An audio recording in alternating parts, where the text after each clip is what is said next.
150 la conclusione.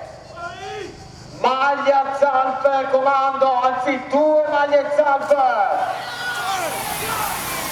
Vince Leonardo Marchiori. Leonardo Marchiori, quarto successo in stagione e una tappa al Giro del Veneto che vendica il secondo e terzo posto di ieri. Sì, diciamo che oggi non volevamo sbagliare. Ieri abbiamo corso veramente da grande squadra, però la vittoria ci è sfuggita per poco e oggi volevamo confermare il nostro grande stato di forma. Un ringraziamento, oggi è impossibile non farlo alla squadra perché hanno veramente fatto tutta la gara in testa per chiudere la fuga che era fuori e quindi il merito è tutto loro oggi.